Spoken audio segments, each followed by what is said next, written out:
Our special guest tonight, Gregg Braden, and he's next on Coast to Coast AM. And welcome back to Coast. I'm George Norrie with Gregg Braden. Greg, you always say that we're in this matrix, but a lot of people aren't aware of it.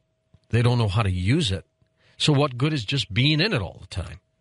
Well, I think the answer to that question, George, is what our time in history is all about. And this, I thought we probably wouldn't get into this to the next hour, but we can do it right now. I think this... This is the next hour, Greg. Well, the conditions... The conditions we find ourselves in the world today, George, I think are pushing us to accept the responsibility that comes with knowing what we know and using our technology the way we use it in the world. I heard during our station ID a couple times there's an interview with you, and you're referencing, and the term was being used, end times. Were the listeners hearing that as well, or was that just on my end? Just on your end. Oh, okay. Well, it was. I know you've had a lot of guests on who are talking about this being a very unique time in the history of our world, in the history of our civilization, and what that uniqueness means. It means different things to different people. Are we heading toward a time where things are going to change? Probably. Is that change destined to turn out one certain way? Probably not. And I think rather than looking at it as a time of in the times, I think what we're looking at is at the time where we individually and collectively get to find out the level of mastery that we have in this universe. It's like we've had the training wheels on for so long. And as those training wheels come off, we are discovering that this world around us is nothing more and nothing less than a mirror in this divine matrix of what we have created, consciously or not. I'm not saying everything out there is a conscious creation. I'm saying that to transcend our time in history, to survive what we see on the horizon, we've got to find out that we are not passive observers. And, George, I think it's almost universally, in the last 5 years, I've been on every continent of the earth. Not every nation, but every continent. And we've spoken to people from all over the world, sometimes directly, sometimes through translators, and they're all saying the same thing. They all sense that we have a power within us that is untapped. There's a potential. Well, there's no question about that. Yeah, and you explore it on this program all the time, and that's the beauty of Coast to Coast as a forum, probably the best in the world to do precisely what we're doing tonight. A big part of that power is our acceptance of the fact, and it is a scientific fact, that we each have the ability to create a quality of feeling in our hearts, not thoughts in our minds. And this is a big disconnect here in the West. That feeling that we have in our hearts is directly affecting the physical stuff our world is made of. It has a direct effect on everything from the individual healing of a body to the collective peace of a planet, to whether or not we have that war or not. In my part of the world, Native American traditions, they know, for example, when they feel the feeling as if rain has already happened, and I give this example in the book, I've seen it happen. They feel the feeling of what it feels like to stand with their feet in the mud of their Pueblo village because there's been so much rain, and they smell the smells of the rain coming off the earthen walls. And within hours, there's a rain cloud over their village. It's maybe not in the surrounding communities, but it's there. Can we prove that scientifically? Probably not right now. But what we can say is the correlations are so high that there is an effect. Just like the correlations were so high with the woman's cancerous tumor disappearing when people felt the feeling as if she was already healed, or in the case of the Lebanese-Israeli war, that the terrorist activities dropped to zero, and all the violent statistics declined during the window when people were feeling peace. All they were doing was feeling peace. Well, why do people have to feel the peace? Why doesn't this matrix take over on its own and solve the dilemma?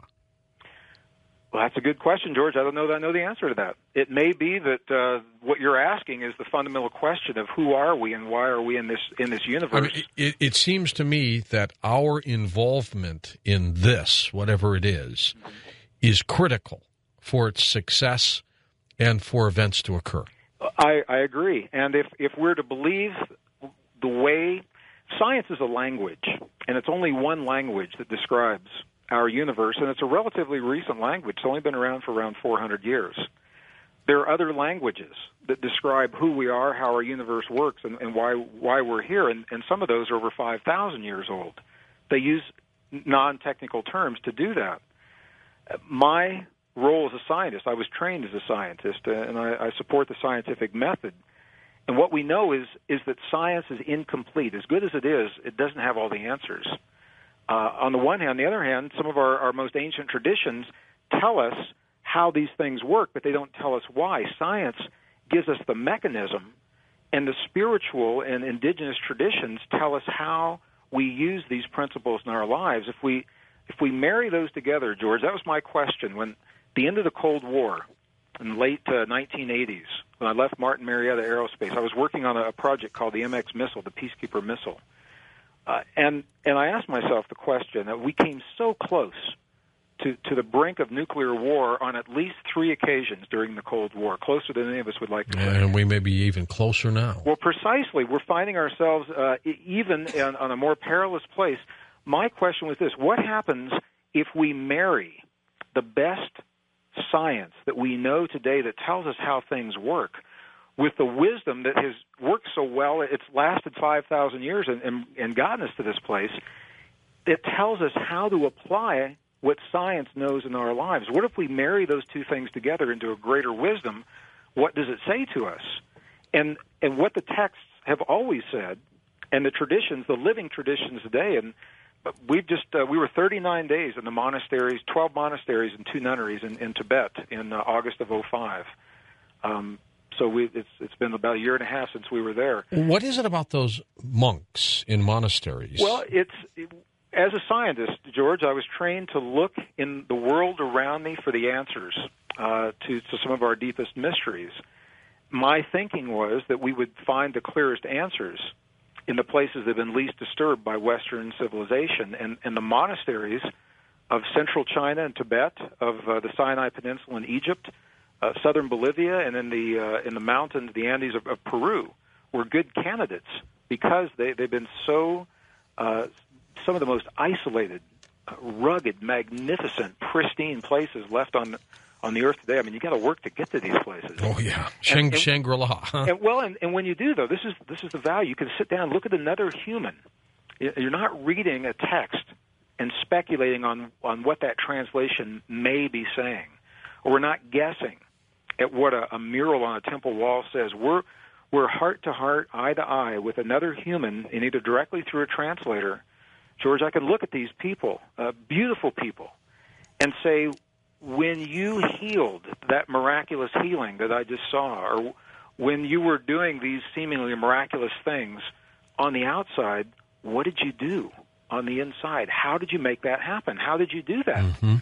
And the beauty is these people have no ego, and to them, they laugh because they just assume everybody knows the world works this way. It's normal. It's natural for them. So the first thing to do is they giggle. They love to giggle, and then they'll say, well, if you really want to know, we'll tell you. And I talk about this in the book. This was 1998.